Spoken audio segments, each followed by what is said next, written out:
Hello everybody and welcome back, where today we've got a bunch of PSVR2 news and deals, from delays to updates to existing games, and a bunch of sales for some of the biggest games on the platform. In terms of future content, I will be covering Hitman in the next day or so, since it drops at I think 11 AM British time, probably on the day of this actually going out. But it'll take a bit of working around to get that sorted, so I'm not sure what time that video will be dropping, but I will have some impressions for you on that one. With that being said, only 25% of you are subscribed, so please feel free to do so, and thank you to our patrons and members. They're on screen right now, and I wouldn't be able to do this without them. So without further ado, let's take a look at the PSVR2 news for this week. First and foremost, there's a massive sale on for the spring sale on the PS Store.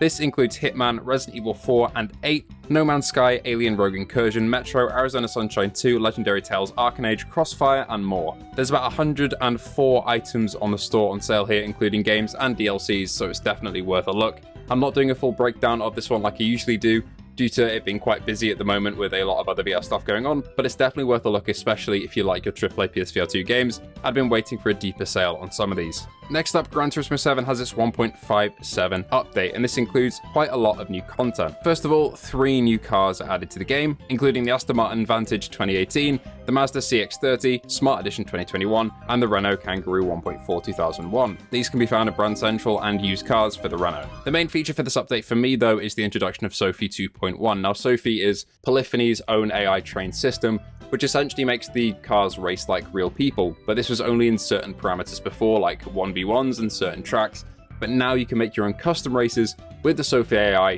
so you can set up your own grid and have a proper GT3 class or Super Formula race with AI that really act like people.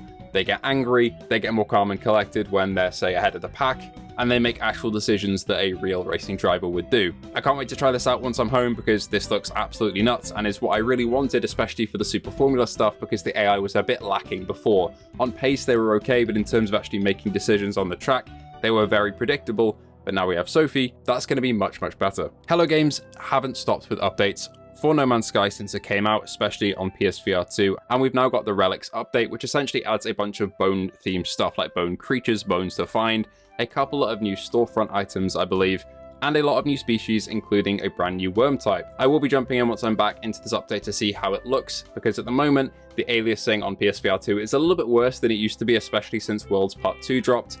Hopefully this will clean up a bit of that, but usually those sort of fixes come in the non-content updates, and more likely than not, the hot fix that will come hopefully in a couple of weeks to sort out how the game looks, as it is a bit muddy on base PS5. It might be though that at this point the game has advanced so much that the base PS5 can't really keep up, but the PS5 Pro is a lot more of a clean and smooth experience than the base model. But with that being said, the Relic update does look really cool, and definitely go and check it out. Ace of Thunder has also got a brand new update to its website, which might indicate a release date fairly soon. They've been really tight-lipped about this one, maybe because of Sony QA. We know it can be a bit tough to get games through, and that makes actually pinning down a release date fairly difficult for a lot of studios, and maybe it's no different for Gaijin Entertainment. However, they have been posting a lot more on their socials along with this update to their website, so I believe we'll probably see a release date within the next 1 to 2 months at least announced, and then hopefully not too long after that, the actual game itself will come out. This is the native 90Hz running incredibly well on PSVR2 flight sim that we've all been looking forward to, and honestly was a bit of a headset seller back when it got announced. However, it's been 2 years and we've been waiting for a very long time, but hopefully that wait will come to a close fairly soon. And finally, Wanderer has had a final delay to April 3rd. Now, I'm not really too mad about this one, and I know that's easy to say, I've played a bit of the game, but honestly, for this week, Hitman is going to be such a driving force for the platform